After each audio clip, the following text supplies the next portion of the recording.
in a speech, and I acted like I was so proud as I said, we've had 0 murders in the last week. And some of these people were from foreign countries. They said, that doesn't sound so good. And I said, well, it doesn't sound good, but Washington was the most dangerous place in this country. And now, you know what? It's probably the safest place in our country. Everyone's starting to come here. The restaurants now you can't get in. Many of them closed because they couldn't open with crime. Everybody before me is happy what I'm doing. Most of you won't say that because you're radical left. The newspapers are so dishonest. The press is totally dishonest, but that's all right. We've gotten used to it. And we won in a landslide, so they obviously lost their power. I mean, it's impossible to imagine that when you get 97% negative stories, purposely negative stories, even though you've done 97% positive things, that you could win an election in a landslide, winning all 7. Think of it, all 7 swing states, winning by the popular vote by millions of votes.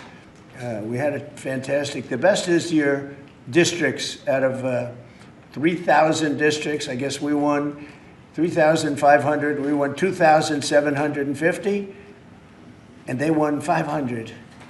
And that's, to me, the best of all. And we had tremendous in every way, the election. And it's hard to believe you can do that when you have a corrupt media. But many of you are corrupt, and it's nothing we can do about it. But we keep winning, and we're going to keep winning. And this whole story on crime is incredible that the Democrats wouldn't be with us. So the mayor of Chicago, I watched him this morning, he said, Trump doesn't know what he's talking about. He only apprehended 9 people. Well, number one, that's false. It's thousands. We'll get into that. But more importantly than anything, we took guns away. We have some of the worst career professionals out of the country already. They've been taken out of the country, and some are in solid confinement because these were killers. We arrested some very bad people. And in the last 11 days, again, I hate to say it because it sounds so ridiculous, but in the last 11 days, we've had no murders. And that's the first time that's taken place in years, actually years. We always have a murder a week. They call it a murder a week. You come here from Iowa, you come here from Indiana, you come here from Idaho, because you're so proud of your country, you love your country, and then you get murdered. Your son gets murdered, your daughter gets murdered, you get murdered. See the media, you get murdered. Many of you have been mugged in Washington, you just don't want to talk about it. And I know that every time I do this with you, you almost everything, but every time I do this with you, people are saying to yourselves, he's right, and then you write a negative story. But we are doing an incredible job. The people behind me are amazing. We're working very well with the Washington police, as you know. The D.C. National Guard is unbelievable. We're also getting tremendous help from Secret Service. And we are at a point where Washington is booming again. People are pouring in like we haven't seen for years. Nobody wanted to come here. They didn't want to come here and get murdered. I have a friend of mine who has a very successful son. And I said, where is your son going to be this weekend? He said, he's going to Washington with his friends. I said, really? Yeah, he's wanted to do it for 4 years, but he couldn't do it because it was so unsafe. And he's a tough kid, too. It's so unsafe. And he ended up staying 3 nights, going out to restaurants all 3 nights. He said it was so beautiful, so peaceful, because all the criminals are either arrested or they're hiding, and we're finding the ones that are hiding. So I want to thank Pam Bondi. I want to thank our vice president. I want to thank everybody standing behind me. Because they are really, Gaddy, you've been unbelievable, by the way. They have done an unbelievable job. They're working 24 hours a day. And Washington, D.C. is now in great shape. I'm going to be working with Clark Construction, which is by far your biggest construction company.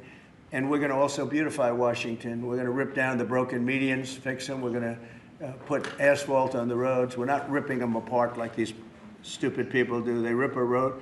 They rip a road down to the dirt, and then they spend 5 years in building the new one, and then it starts settling. You know, the whole thing is so crazy. And they'll spend hundreds of millions of dollars on a road. I'll spend about $2, and it'll look better. So we're going to be replacing medians. We're going to be replacing much of the asphalt in the road, which in the city, which is in bad shape. We have great stripers. We have great contractors. But we have to let them do the thing. The Congress has said that they'll give us whatever money is needed to fix up the Capitol. This is the Capitol. And we're not going to spend a lot. It's going to go fast, and it will be spotless. And we want it spotless for the World Cup and for the Olympics. You saw the World Cup was here the other day.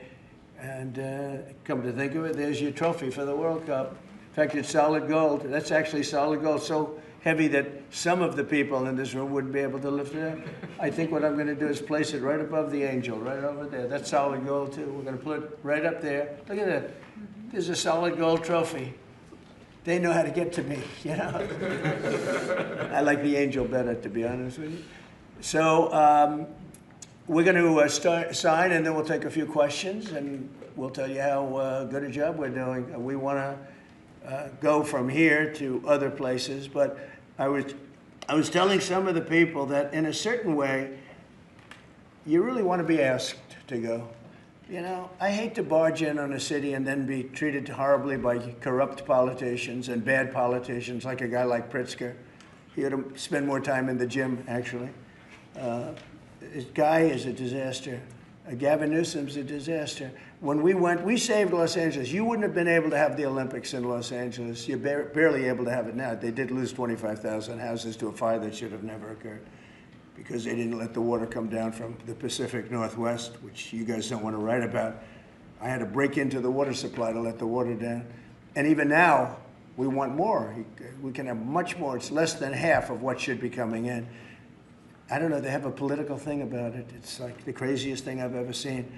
But I don't like going to a town, a city, place, a state, and then be criticized by some corrupt or incompetent governor where crime is rampant. Like, take a look at D.C. Crime was rampant. It was at the all-time worst. It got really bad during the Biden 4 years. And then I have a mayor stand up and say how crime has reached a 30-year low. 30-year low. People are being killed left and right. And it's not a 30-year low. Think of it. So for 11 days, there's been no murders. The record goes back years where that's happened. They haven't seen that happen in years. And then people stand up, and instead of thanking us, which they should do, and she's not that bad. She's better than most. But, you know, you have people, I watched in Illinois, Chicago, Illinois is a disaster. I have property there. It's a disaster what's going on in Chicago. And you get Pritzker, he's violating our rights. I think this is another men and women's sports thing. I think this is one of those, you know, they call them 80-20 issues. I call them 97-3. I think the Democrats better get smart. And, you know, politically, I hope they don't. But actually, in terms of love for the country, I hope they do, because it would be good to work together. So I'm thinking about, you know, when I have some slob like Pritzker criticizing us before we even go there, I made the statement that next should be Chicago, because, as you all know, Chicago's a killing field right now. And they don't acknowledge it. And they say, we don't need him. Freedom, freedom. He's a dictator. He's a dictator. A lot of people are saying maybe we like a dictator. I don't like a dictator. I'm not a dictator. I'm a man with great common sense, and I'm a smart person. And when I see what's happening to our cities, and then you send in troops, instead of being praised, they're saying you're trying to take over the republic. These people are sick. But I'm really saying, and I say this to all of you, in a certain way, we should wait to be asked, because they have cities that are so under control, you know, out of control. So we go in and fix it. They take the full credit for it, and they go out and say, I heard it this morning. They're saying how well they've done over the last 10-day period, that they set record lows. They don't say that we're there with very tough people, by the way. They have to pass the toughness test. Otherwise, they're not working for us. So, and we're allowed to do that now, according to the United States Supreme Court decision. Now, they have to pass a toughness test. If they're not tough, we don't want them for this job. They might be great for other jobs, but not for this job, because they're respected. You saw the gang of kids. They were all huddled up, and a group of soldiers walked up. They never even got over. Those kids ran back to their homes or wherever the hell they came from.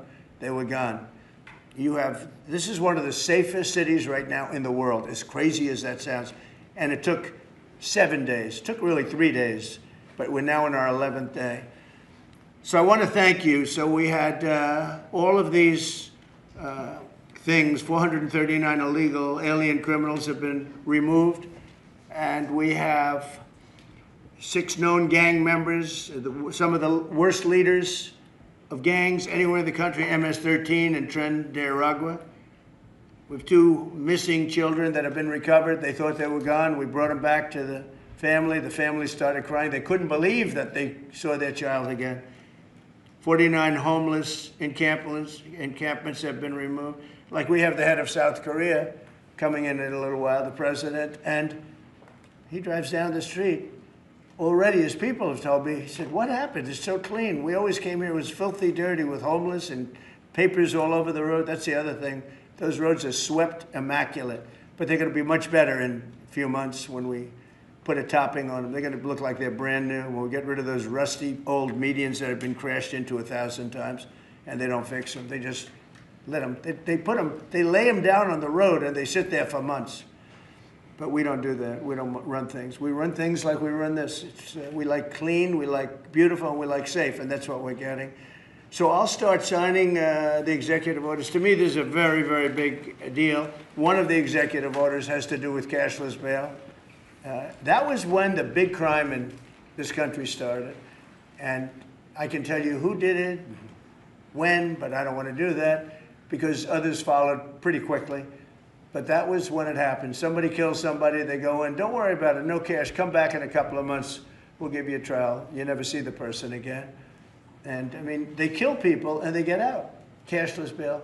They thought it was discriminatory to make people put up money because they just killed 3 people lying on a street. Any street all over the country, cashless bail.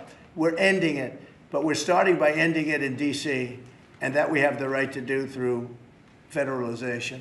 Okay, let's go. Could I ask you to say exactly what this is? Of course. So as you've consistently identified, sir, cashless bail policies are a key driver of the disorder we see on city streets all over America. Catch and release system allows criminals to keep going back out onto the street and reoffending.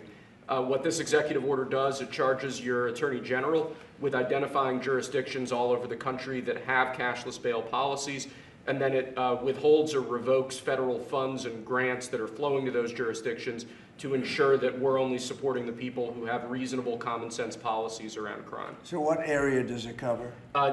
Potentially anywhere that has a cashless bail policy. So some of the largest cities, some of the most left-wing states in America Almost have adopted. all of them, right? Illinois would be a great example of that, sir. Oh, they have a great cashless bail. You don't even have to go to court sometimes. No, Illinois, I love that state. It's a great state, but it's run so badly by Pritzker. They threw him out of the family business and he becomes governor. Now he wants to run for president. I don't think that's going to happen. Okay, we'll sign right here, right? Sir.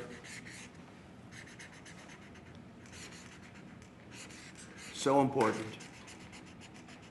And this isn't Republican, Democrat. This is, and by the way, most Democrats agree with us. But this is just, we got to bring our country back.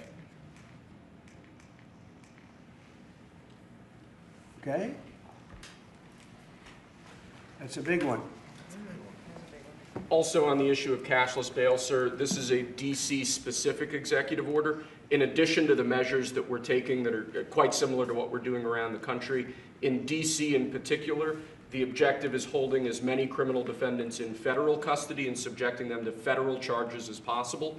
That means that they'll be held pre-trial in federal jail as opposed to just being cut back out on the streets due to a cashless bail policy. Okay? And we have the room. And by the way, the prison they have in DC is horrible. It's horrible. People were subjected to live in that dog trap for so long, so unfairly. I have stories, you'll be hearing about them. That prison is horrible. Okay? This is an executive order that contains a number of additional measures relating to crime and law enforcement in Washington, D.C. It charges, for example, your Secretary of Defense with establishing specialized units in both the D.C. National Guard and in National Guard units around the country, specifically trained and equipped to deal with public order issues. It charges all of your various federal law enforcement agencies with hiring additional personnel to allow them to surge personnel to Washington, D.C. to deal with the current emergency here. It does a number of other things in that space, and it also asks the Attorney General to look at D.C. Metropolitan Police general orders that have currently impeded law enforcement efforts in the city, and to potentially look at unwinding those that are stopping the police from doing their job effectively. And are we going to ask this to be codified by Congress, all of these things? I think we could potentially, yes, sir. I think so. I think we should. I think we'll get it too. I think Democrats will vote. Well, I don't know. It's hard to believe that they might not, but I think Democrats will actually vote for this.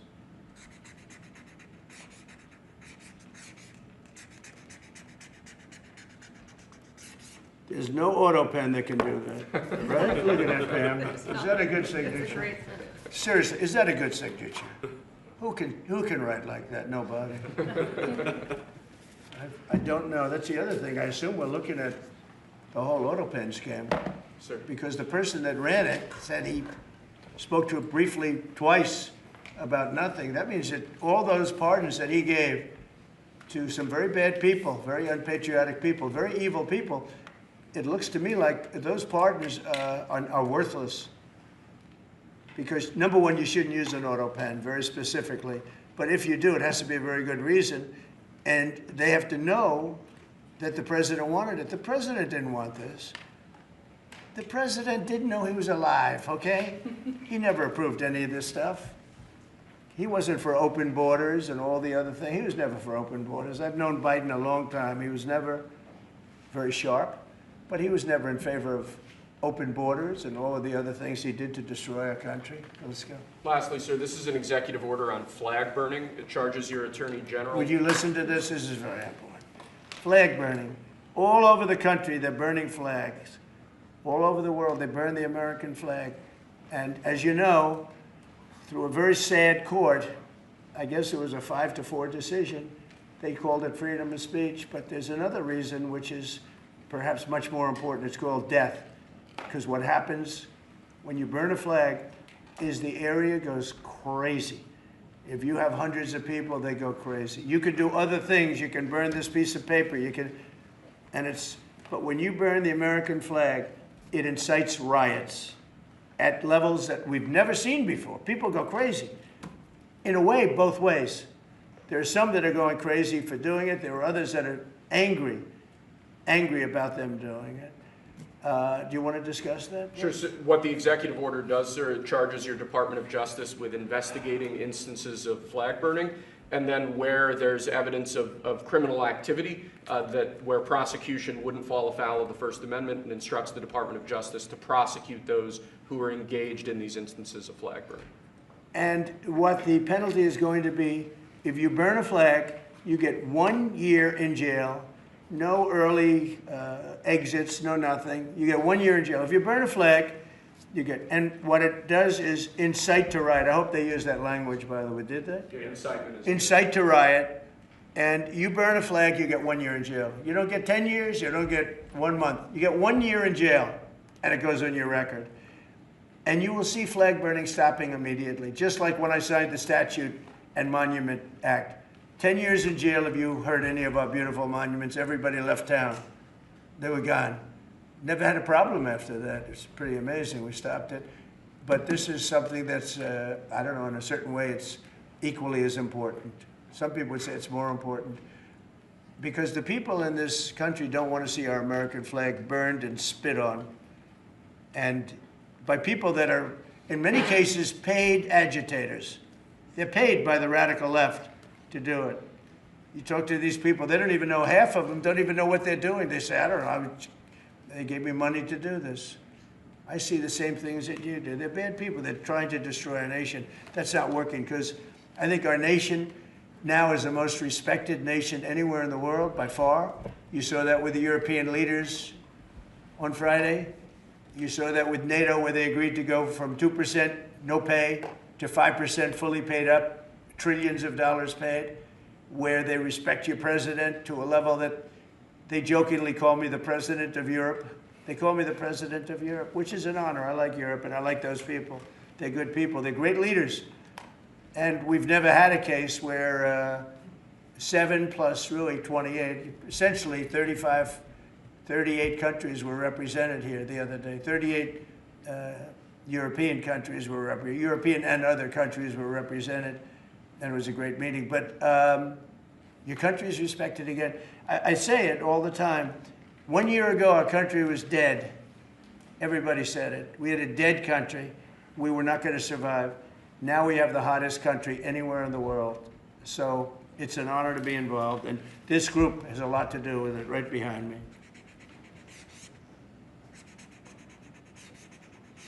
Does anybody behind me have anything? Pam, would you like to say something? Sure, President. Thank you for keeping DC safe. You know, just a couple examples of a mother, a single mom, whose house was burglarized, and the defendant got out on cashless bail, went back the next night and burglarized her house again. That's why this is so important. A man got in a fight with another guy. He had a gun. He was let out. Next night, he got out, went back, and killed him. So that's why it's so important, President, what you're doing. And thank you for protecting the American flag. And we'll do that without running afoul of the First Amendment as well.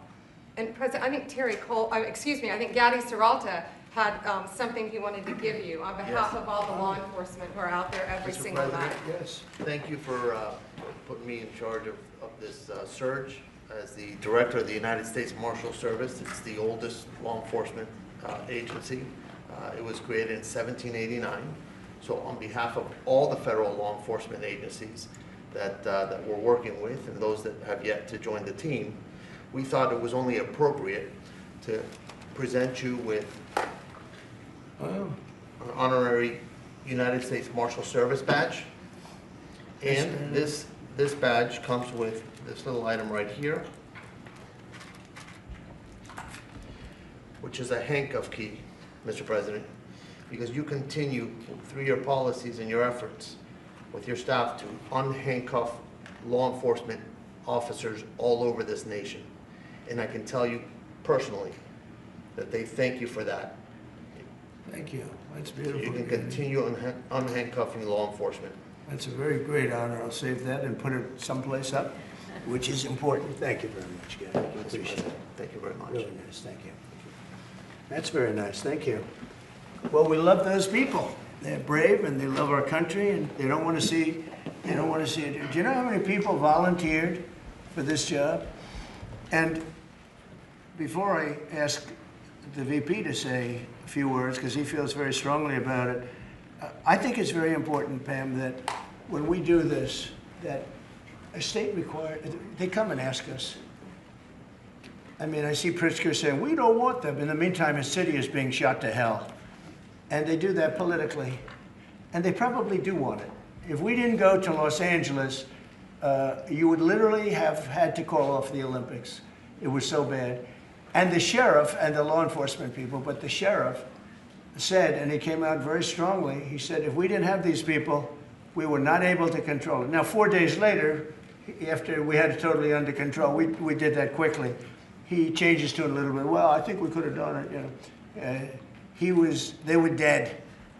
If we didn't send in the troops, Los Angeles was dead, the Olympics was gone, the World Cup was gone, everything was gone. We did a great job. And Newsom, he's an incompetent governor. But I think people should want us to be there because otherwise all they'll do is complain as we do our job. So we'll have to think about that, okay? We go in, like in Washington, we go in and the people that are here that have been doing, I don't want to say terrible because she happens, she's a nice woman, yes. I don't care about if she's nice, I really don't care. I want her to do, I'd rather have her be horrible but do the job. But we come into Washington and we have the 11 best days they've had here in 2 centuries. I mean, they've never seen anything like it. Let's go 2 decades. In over 20 years, they haven't seen anything like what happened. And now they're out there saying, we don't have crime in Washington. Well, that's true. For 11 days, you don't have crime. But before that, everybody was getting hit and mugged, and you people could not walk to your office without security. That's how unsafe it was. So I think we should really let them have their city, let their city go to hell, and when they come and beg us to help. The only problem is we want to save it for the people, because the people want us there. The people here, 95% of the people here want us. The real people, not the people you find on, I don't know where you find these people. You have one person that has a broken nose, where'd you get it? Well, I was mugged, good. Do you want to see Trump here with, no, I don't want. woman has a broken nose. She got mugged. But she's saying she doesn't want any protection. It's all made up fake news. It's just fake news. I don't know where you find these people.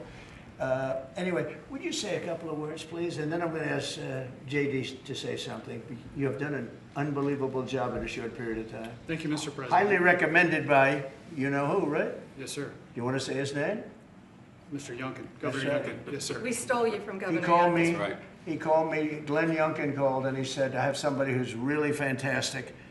And based on that recommendation, here you are, and you've done a fantastic job. I appreciate it. Thank you, Mr. President. Thank you. Go ahead. The men and women of the Metropolitan Police Department are back.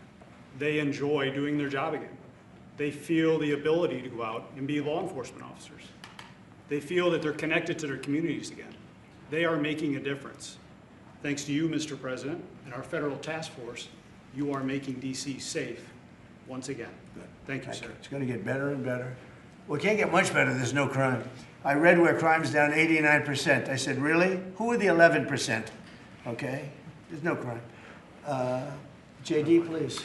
Yes, sir. Well, thanks, Mr. President. Thanks to the incredible team here. You know, I want to echo something the President said, where you say there haven't been murders in a couple of weeks in D.C., and it doesn't sound good, but then you talk to local law enforcement, and I didn't realize that this town averaged one murder every other day for the last 20, 30 years, which means that in 2 short weeks, the President and the team have saved 6 or 7 lives, people who would have been killed on the streets of D.C., who are now living, breathing, spending time with their families, because the President had the willpower to say, no more. We're not going to give the streets of D.C. over to vagrants and robbers and murderers. And the last point I want to make, sir, to your point about we want people to welcome us, to ask us, because look at Governor Pritzker in Illinois, or Governor Newsom in Los Angeles, or Governor Moore in Maryland.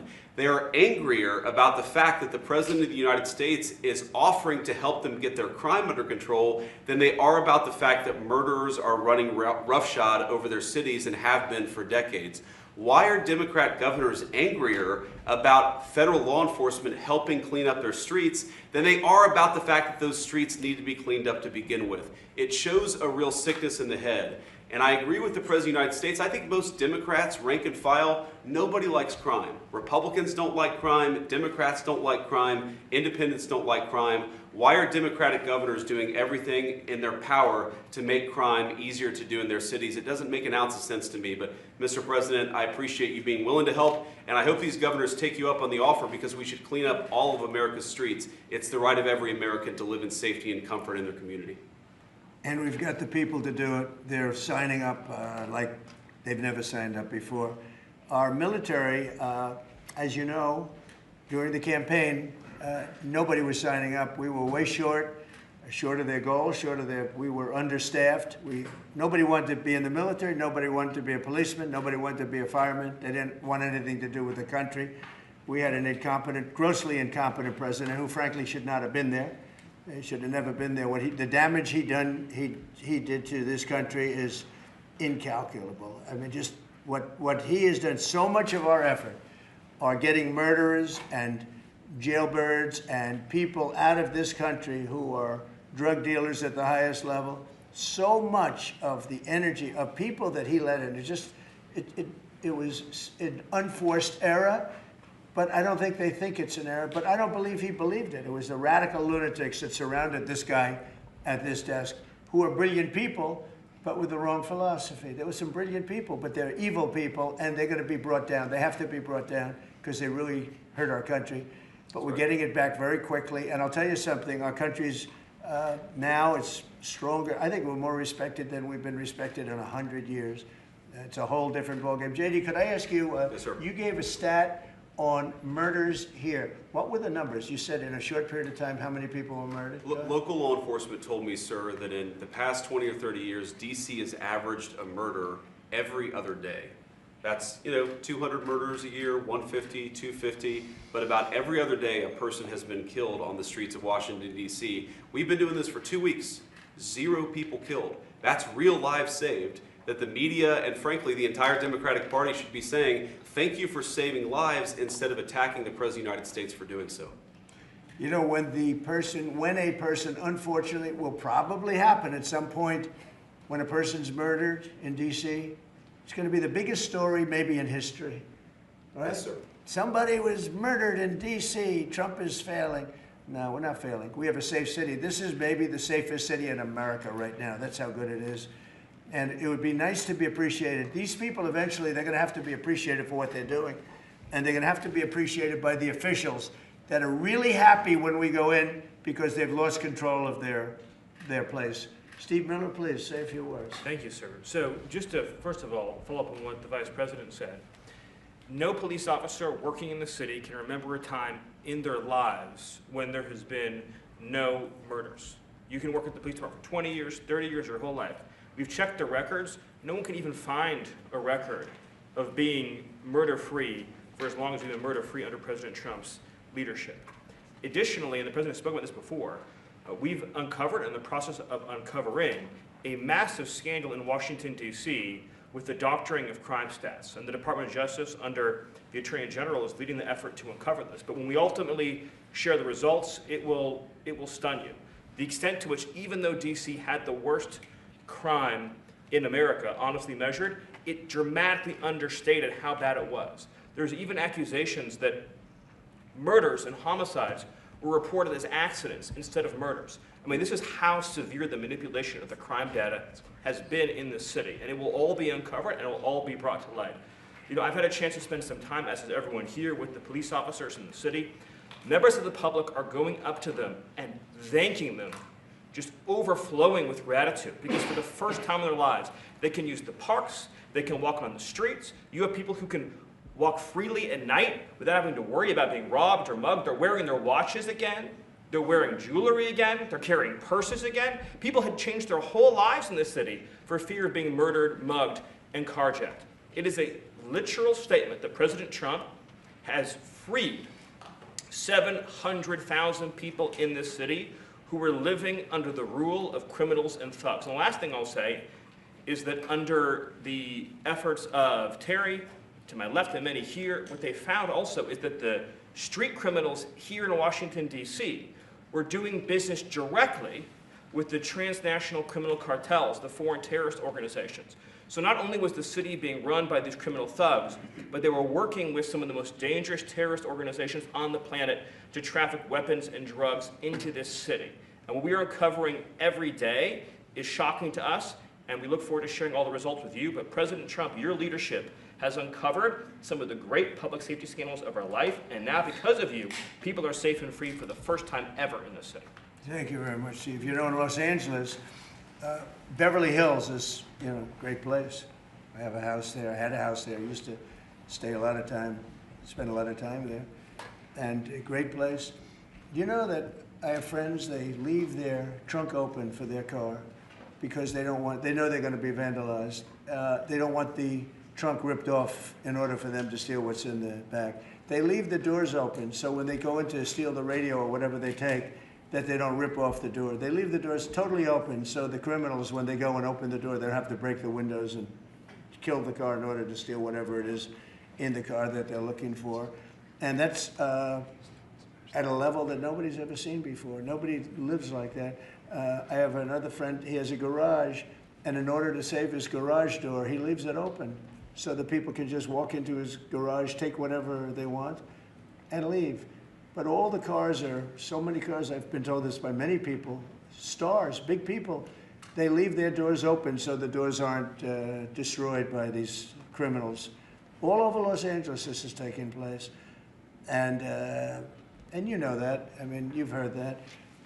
Christy, could you say a few words? Sure. Well, Mr. President, I think one of the most impactful statistics that you used today was of the 1,000 arrests that have happened already so far, 439 of them were illegal criminals, which means they never should have been in this country to begin with. But they were in this country, invaded over our southern border or our northern border or maritime seas, and then they committed crimes against the American people. So by getting those individuals incarcerated, we've stopped those violent crimes from happening here in the city. And sir, they do. Exactly like Stephen was talking, they have ties to cartels. They have networks across this country and other cities. So by what you're doing here is going to have a ripple effect in Miami, in Chicago, in other cities, because you're grabbing those networks and giving us information and targeting information to go and get more criminals across this country. So thank you for the work that you're doing. We have ICE and CBP, Federal Protective Services, Secret Service, HSI, all of our officers are working with all the other agencies every day here in DC, and they're so proud to have this kind of partnership. So they're so glad that you're letting them do their jobs again.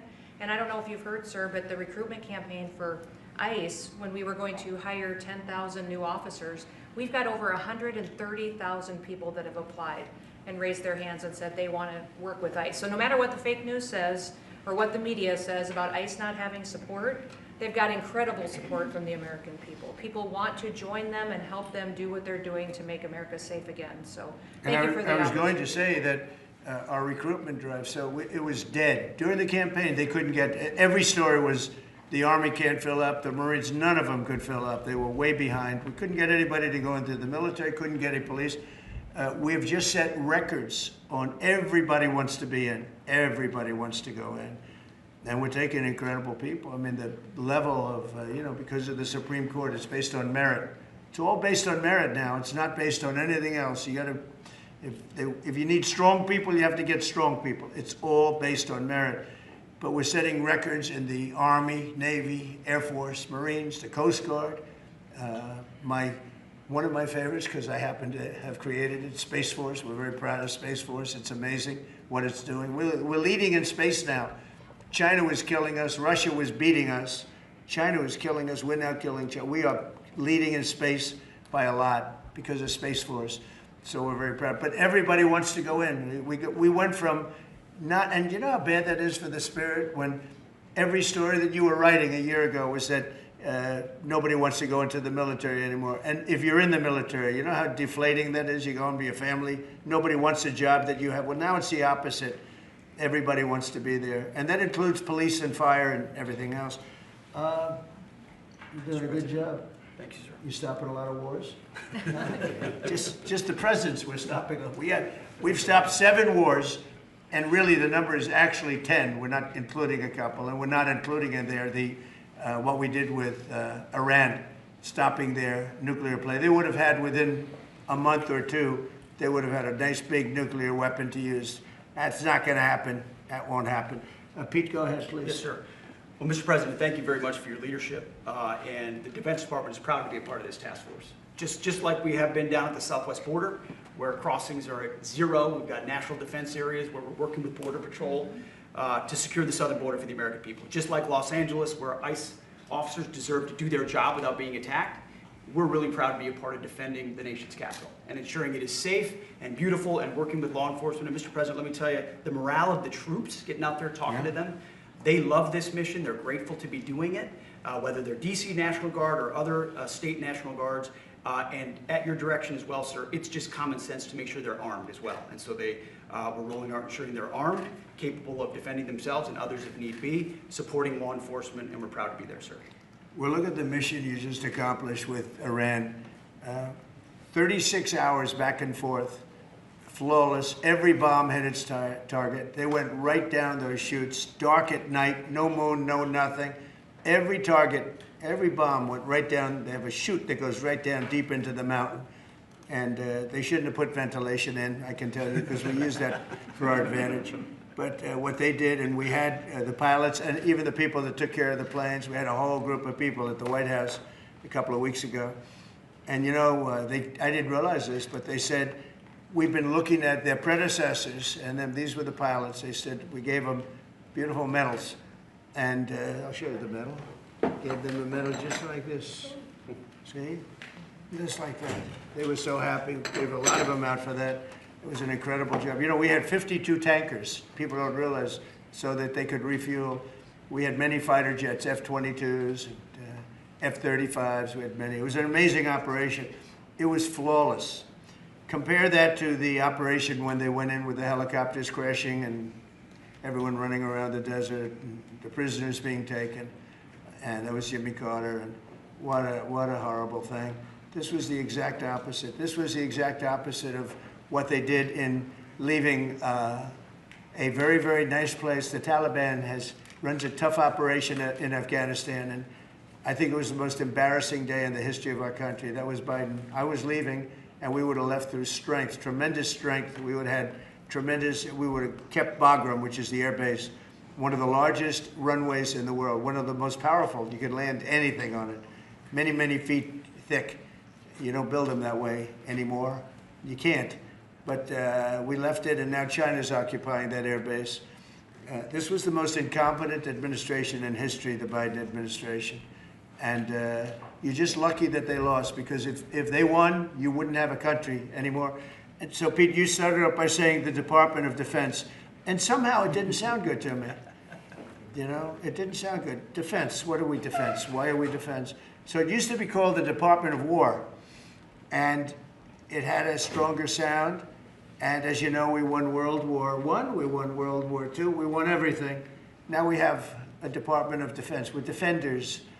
I don't know. If you people want to, standing behind me, if you take a little vote, if you want to change it back to what it was when we used to win wars all the time, that's okay with me. All right? That's coming soon, sir. You let me know if you want to do it. I think Department of War. It just sounded bad. He said, sir, on behalf of the Department of Defense. Defense. I don't want to be defense only. We want defense, but we want offense too, if that's okay. So you'll make a decision. But you know, as Department of War, we won everything. We won everything. And I think we're going to have to go back to that. In the meantime, I've stopped all of these wars. I've stopped them. A big one would have been India and Pakistan. But we stopped them all. We stopped 3 wars. Go to Africa. They like to say, oh, you know, I love black people.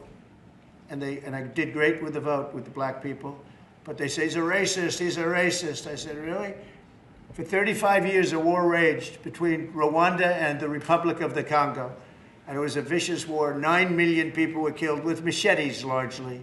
Hatchets, machetes. That went on for more than 30 years, but 34, 35 years. And I stopped it. In fact, the presidents are coming in a week or two to sign we have the foreign ministers, it's all signed, the war stopped. But I got it stopped and saved a lot of lives. The Congo, it's deepest, darkest Africa. I got that war stopped. Nobody else could have done that. We did a lot of jobs. We did a lot of wars were stopped that nobody thought would even be possible. And I'll tell you what, the war with India and Pakistan, that was the next level. That was going to be a nuclear war. They already shot down 7 jets. That was raging. And I said, you guys want to do trade? We're not doing any trade. We're not doing anything with you if you keep fighting. You get 24 hours to settle it. They said, well, there's no more war going. And I used that on numerous occasions. Trade, I used I used whatever you had to use. But we got 7 of them stopped. And the one I thought would be easiest, frankly, was going to be Russia and Ukraine. But that turns out to be some big personality conflicts. It's one of those things.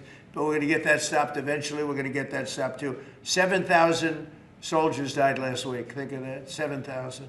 I usually say 5,000, but 7,221 soldiers died last week in the fight between Ukraine and Russia. And they're not our soldiers, but they're souls. They're living souls, and they leave their homes, and they wave to their parents, and their parents are so proud as they leave in a beautiful uniform, and a week later they get their head blown off by a drone. New form of military. It's a whole new form of fighting. So I would just like to thank the people that are behind me. Thank you very much. You've done a fantastic job. I appreciate it very much. We're doing a real job, and I'm so proud of DC. I passed it 2 days ago, and all the garbage is off the streets. It's terrible. I came in a month and a half ago. I'm driving down, and I see garbage all over the place. The streets were a pigsty, like I won't use the city's names, but you know what I'm talking about. There are plenty of them outside of this country and inside of this country. Baltimore is a horrible, horrible deathbed. It's a deathbed. I know Governor Moore said, oh, he wants to take a walk with me. He meant it in a derogatory tone. I said, no, I'm the President of the United States. Clean up your crime and I'll walk with you. But it's tremendous crime. But he was trying to be derogatory. He doesn't have what it takes. But he's trying to be derogatory. And I met him at the Army-Navy game. They said, oh, there's Governor Moore. He'd love to see you. He came over to me, he hugged me, shook my hand. You were there. He said, "Sir, you're the greatest president of my lifetime." I said, "Well, it's really nice that you say that. I'd love you to say it publicly, but I don't think you can do that, so it's okay. But no, sir, you're doing a fantastic job. I want to just shake your hand. Thank you very much, Governor." That was it. And then every time I see him on television, he's knocking the hell out of me. So, but that's all right. That's called politics. But Governor Moore's he's doing a bad job. Newsom's doing a bad job. All of their potential candidates are doing a bad job. I can't imagine Pritzker being even a candidate, but somebody said he is. He can't do the work, can't do the job. He's not temperamentally suited. So I just want to thank you all for being here. Do you have some questions? Yeah, Mr. President, is the Pentagon, and maybe the Secretary of Defense can weigh into, is the Pentagon preparing for military deployment to Chicago? And with what you said there, are you waiting for the governor We're ready to go anywhere. We have want him to call a you, though? full complement of great human beings. We're full. You know, our military is full. We were way empty 1 year ago. Now we're full.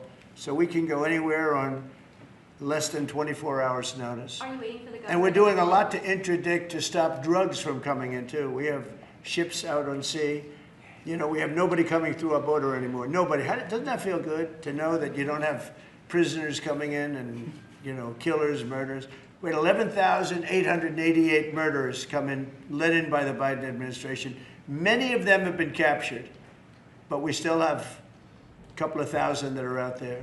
Some of them, 50% of them killed more than one person, okay? But a lot of them have been captured. What they've done to our country, these people that circle this moron that we had behind this desk, what they've done to our country is unthinkable. It's unthinkable. I mean, if you think so much of our time is devoted to correcting a problem that all they had to do is say, close the borders. Remember when he said, well, I have no power to close the border. I have to go back and get an act from Congress. I didn't get an act from Congress. I came in, I said, close the borders. And Tom Homan, who's not here, has been fantastic, Christy, right? Yes. Tom Homan is great. He's a fantastic man and respected by everybody. But I said, Tom, close the borders. Christy, close the borders. The borders were closed. We didn't go to Congress and get permission. We just closed the borders. And in the last 3 months, hard to believe this one too, in the last 3 months, we've had 0 people come into our country illegally through the southern border. Nobody would have said that's possible. Yeah, please. Thank you, Mr. President. Today, MS-13 gangbanger and human trafficker Kilmar Abrego Garcia turned himself into ICE in Baltimore.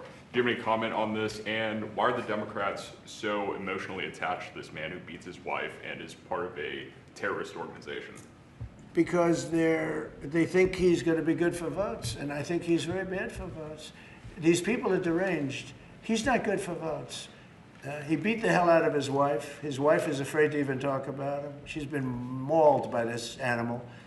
And, you know, through a system of liberal courts, you know, he's doing things. But, no, we have that under control. And Pam has got that very much under control. Do you want to comment on it, Pam? No, we've got him under control. He will no longer terrorize our country. He's currently charged with human smuggling, including children. The guy needs to be in prison. He doesn't need to be on the streets like all these liberals want him to be. And as part of this operation here in DC, we've also taken off MS-13 members. We've taken, I think just last night, we got a TDA guy off our streets right here, right around from where we all work. Another TDA member gone because of this project. So we're going to keep America safe from all of these foreign terrorist organizations, including Abrego Garcia. Okay. Mr. If we could get your reaction, sir. The Israelis bombed a hospital in Gaza that killed 20 people, including 5 journalists. When did this happen?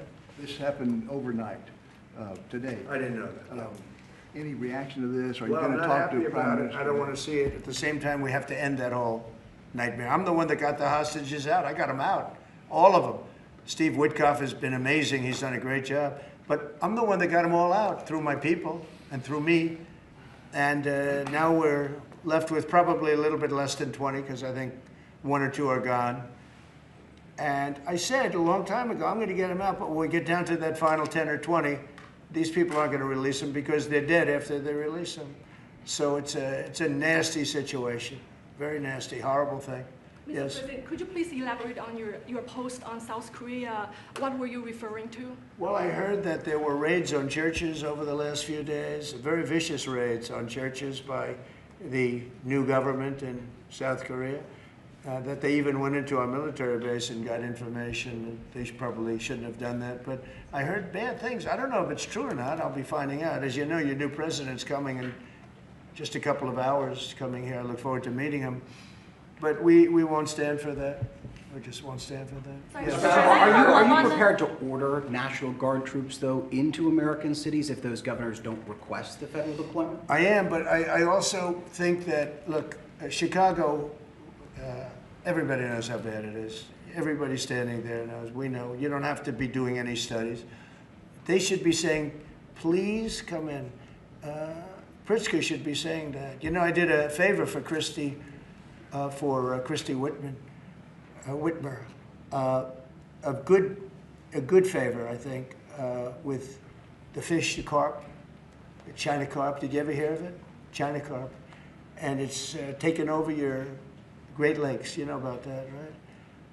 And she came and she wanted to know if it's possible for us to do something about it. And I said, well, I'll do it. But I think it's appropriate that the person from Illinois, the governor from Illinois, asks also. It's a tremendously expensive project, actually.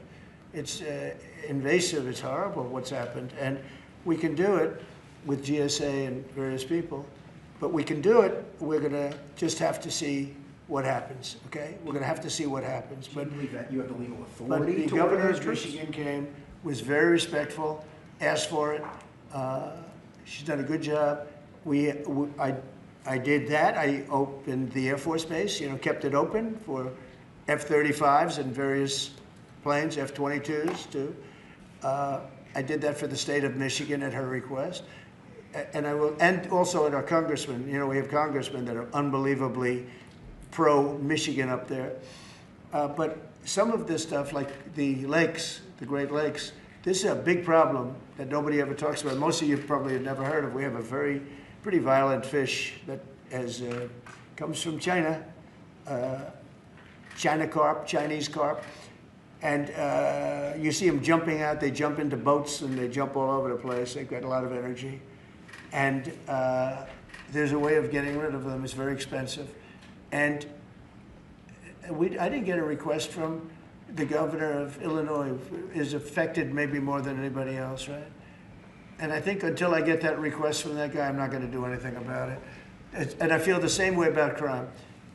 We go in, we will solve Chicago within 1 week, maybe less, but within 1 week, we will have no crime in Chicago, just like we have no crime in DC. But, you know, I don't like to go in and do it and then have somebody stand up and say what a great job he's doing on crime. And we don't want the military in our state. We don't want the military. Do you understand? Do you understand that? Yeah, these governors will say So I don't know. there was no We're going to emergency have a little response. meeting, I think. You know, I feel like we go in and we do it, like here. To a lesser extent with the mayor, she hasn't been terrible, but she hasn't been, you know, exactly saying, oh, great. She did say last night, I heard her say that, well, we really don't want the military in D.C. Well, that's, you know, not very nice, I guess. That's a little bit of a hit. But she's not as bad as some. We saved Los Angeles, and all we did is get criticized by this idiot that's running the state into the ground, right, where people are leaving. He should be thanking us, and he should be requesting us to be there. And the governor of Illinois should be. Chicago's a disaster. And the governor of Illinois should say, President, would you do us the honor of cleaning up our city? We need help. They need help. They need help. So are you But waiting without for that request, do you think you have the We authority? may wait. We may or may not. We may just go in and do it, which is probably what we should do. The problem is, it's not nice when you go in and do it and somebody else is standing there saying, as we give great results, say, we don't want the military in. They need help badly. Chicago desperately needs help. Just look at the crime statistics. Look at the statistics that JD said about, even I didn't know it was that bad. That's terrible. But all I know is we're being celebrated because we went an entire week. Now it's 11 days. We went an entire week without a murder. And I said, boy, that sounds terrible.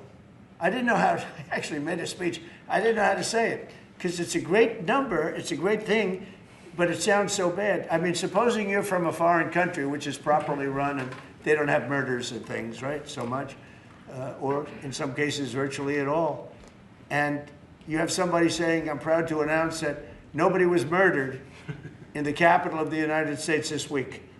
It sounds terrible, but... Mr. President, Gavin Newsom, you mentioned Gavin Newsom on crime. Gavin Newsom, yes? Is there a federal mechanism you're hoping to use to fight back against his redistricting constitutional amendment, or is that California? Well, I think I'm going to be filing a lawsuit pretty soon, and I think we're going to be very successful in it. We're going to be filing it through the Department of Justice. That's going to happen. And we're also going to be filing a lawsuit on blue slipping. You know, blue slips make it impossible for me as president to appoint a judge or a U.S. attorney because they have a gentleman's agreement. It's nothing memorialized. It's a gentleman's agreement that's about 100 years old, where if you have a president like a Republican and if you have a Democrat senator, that senator can stop you from appointing a judge or a U.S. attorney. In particular, those are the two, I guess anything, but those are the two that are very important. So we have numerous states where we have unbelievable people.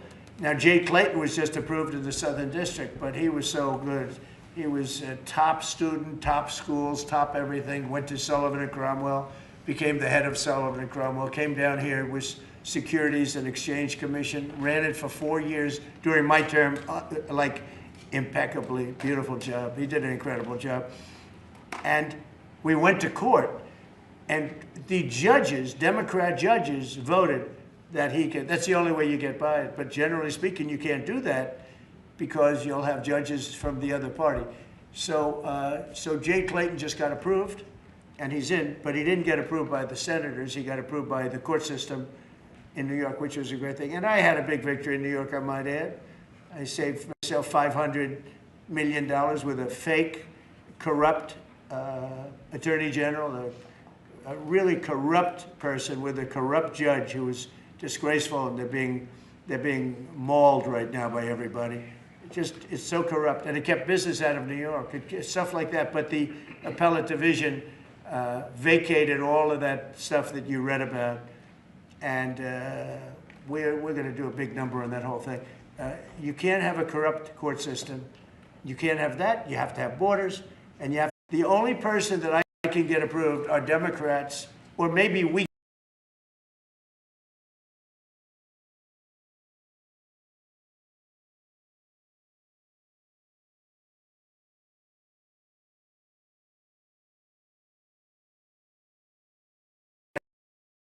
I think it's unconstitutional, and I'll probably be filing a suit on that. For the Biden-Harris administration, they never called for nationalizing a private company with the federal government like you're proposing with Intel. The new way of doing industrial policy. Yeah, sure it is. I want to try and get as much as I can. If people come in and they need something, as an example, I have any form of a stop,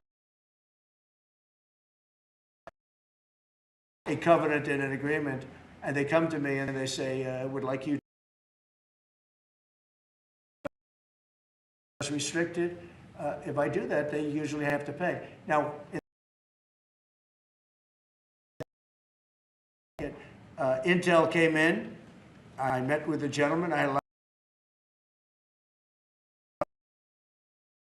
I liked his story. I thought he was good. I think he really means whether or not you'd give the United you know, because the story, my heart in it and my soul, because I want the country to be strong. America, not to me, to the United States of America. And I think that would be a very good thing for Intel. And if you thought about it,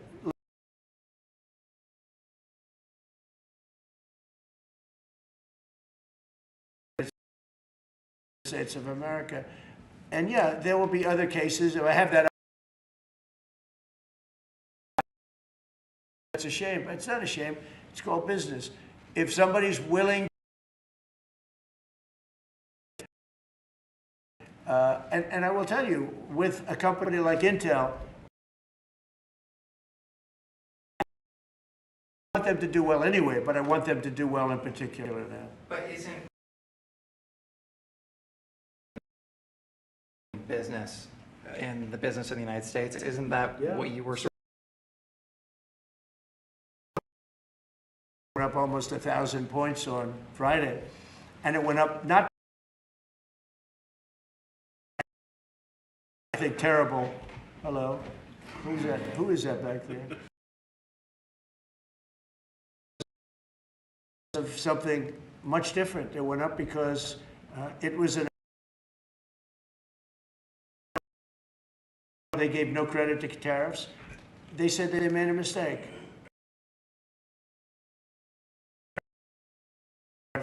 Will be reduced by $4 trillion.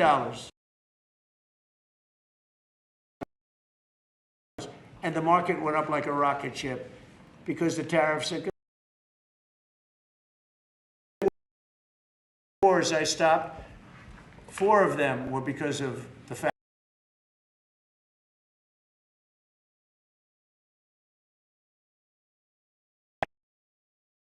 But I'm going to charge you each 100% tariff when you trade with wars. Numerous of them was because of tariffs. So, you know, you never actually in the 1870s, richer than proportionately than at any time in the history. Let's go to the income tax way of life. Let the people and tariffs, and we're stopping wars because of tariffs. So that's not what other countries did it to us, and now we're doing it to other countries. Would air support as part of a security guarantee be any different? Those I expected him at least challenge me a little bit. Now we're talking.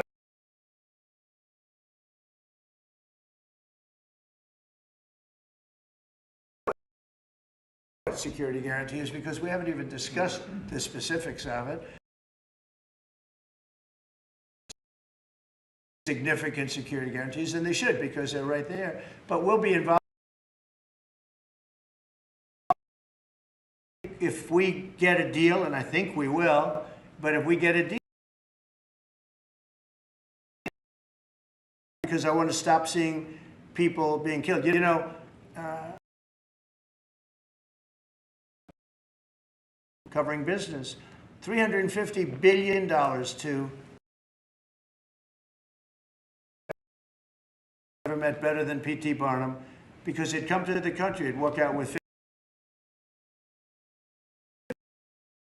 $50. We're up to $350 billion. I got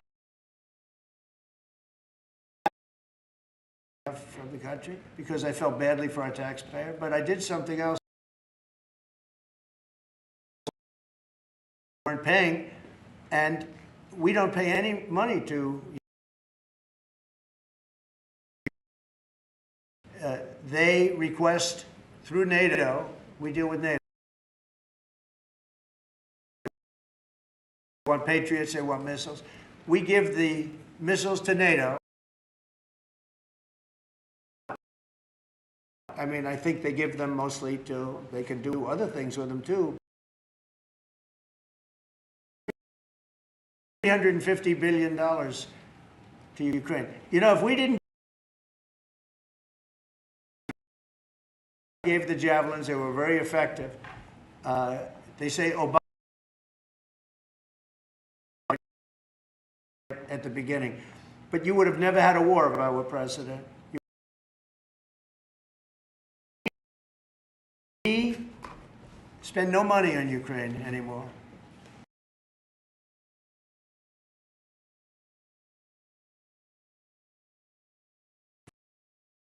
If they come and ask for $100 billion, then they get it. But we were in for 300. I want to make money on Ukraine. I want the war to end because I want to save all those lives.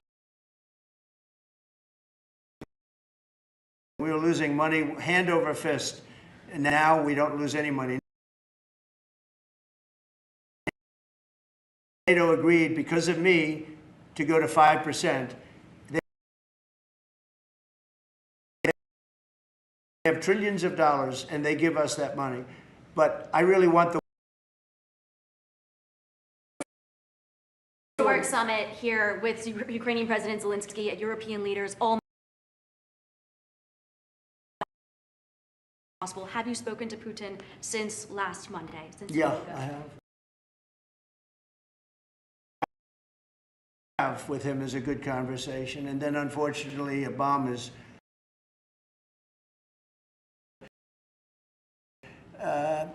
I think we're going to get the war done. It's tough. That would be the easiest of the group. See, you never know what's going to happen. You're in a war. And he went to Alaska, our country.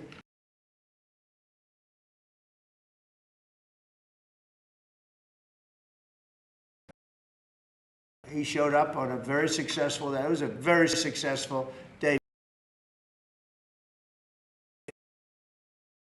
Missiles, nuclear, we're talking about a lot of different things. Weapons, we'll get China into that. We have the most, Russia, but they'll catch us in 5 years. We would like to that also, that's part of it, but we have to get the war over with.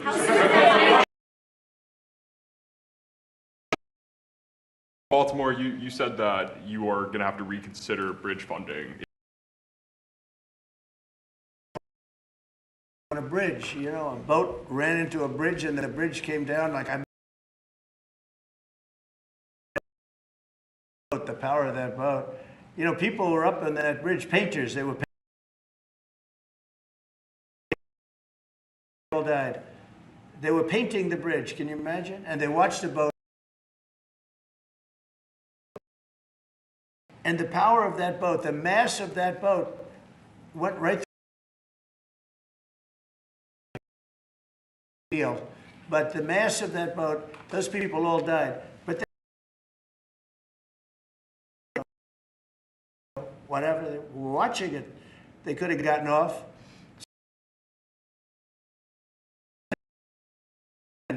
And said, close the bridge, and he did the bridge, closed. That guy should get a medal because he stopped the bridge. And they were just, they thought there was no danger. Because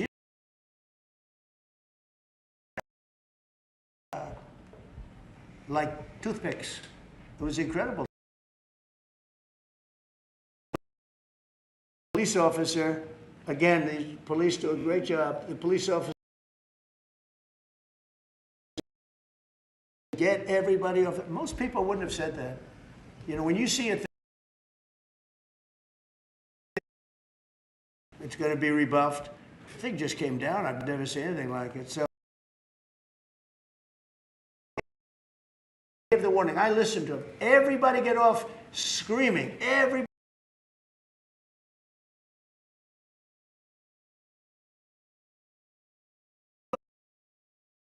It's an amazing thing that a thing floating like that with no power.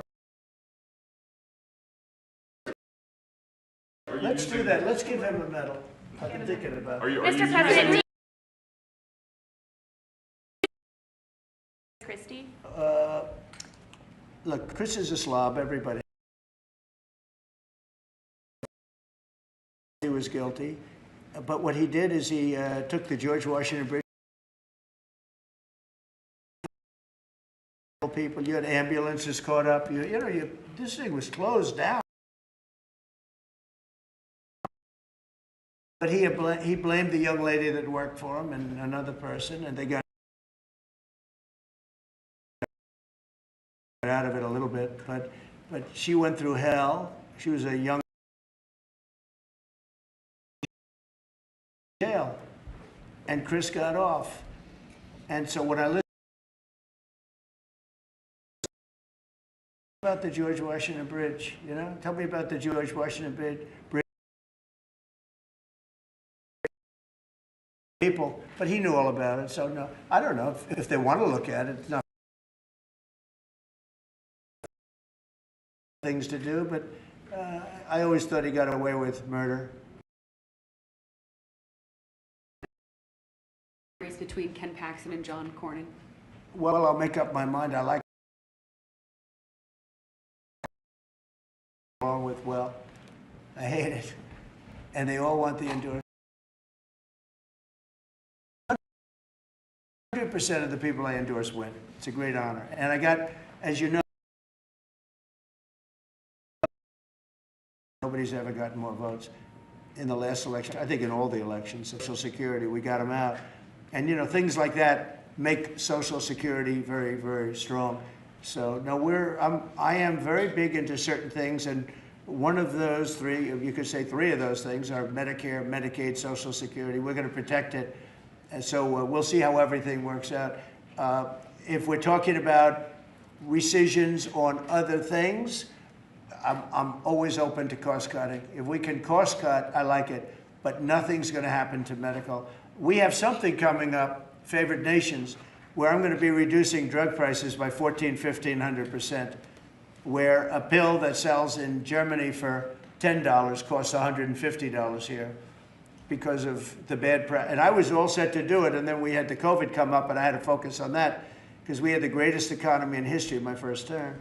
I will tell you that we are going to be doing numbers on the cost of drugs in this country that I'm not talking about a 20% decrease, which would be good. I'm talking about 1,000% decrease. We're talking about where a product would sell for $80 in Germany and $1,300 here. We're not going to do that. We were subsidizing the entire world, and we're not doing it anymore. I informed the drug companies. I informed the world. And if the world wants to, if countries in the world don't want to go along, then I'm going to put tariffs on those countries, and we'll make more money. But they have to go along with it. So this is moving along rapidly.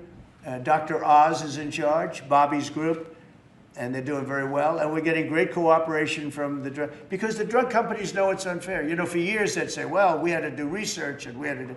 I said, I don't care. You had to do research for these other countries also.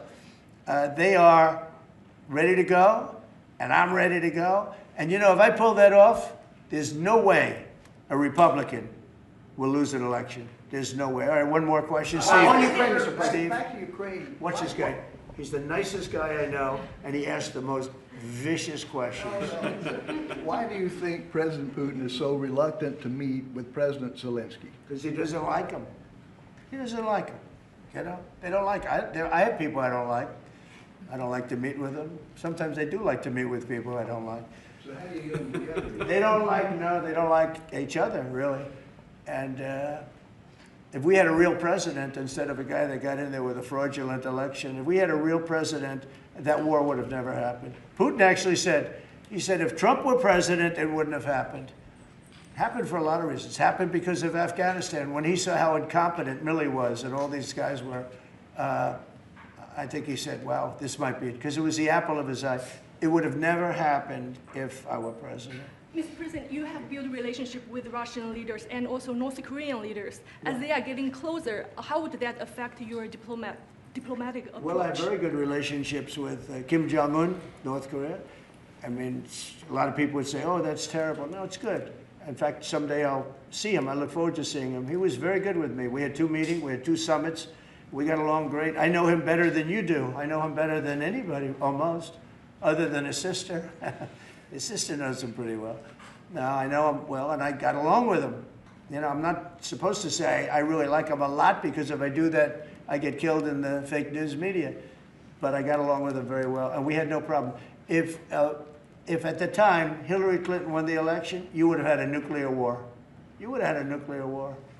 We're not going to have a nuclear war. Once that happens, it's over. We're not going to have a nuclear war. No, but Kim Jong-un will meet at some point. I look forward to it, actually. But do you notice that since I came into office, you haven't had a problem with him? Hasn't been, you know, he tests lots of rockets. He does have great capability, I will say that. But I think a lot of good things are happening for our country, a lot of really good things. And the thing we're here today to talk about is crime, and specifically in D.C. I am so proud of what these people, every one of them, what they've done in D.C., because to literally stop crime on a button. I'd walk down that street right now. If I were, friends of mine are going out to dinner now. They haven't gone out to dinner in 4 years. They were afraid, they were petrified. Half the restaurants closed because nobody could go because they're afraid to go outside. Now those restaurants are open and new restaurants are opening up. It's like a boom town. It's a great thing to see, and I'm very proud of the people behind me. Thank you very much, everybody. Thank you, guys. Thank you, guys. Thank you, guys. Thank you, guys. Thank you.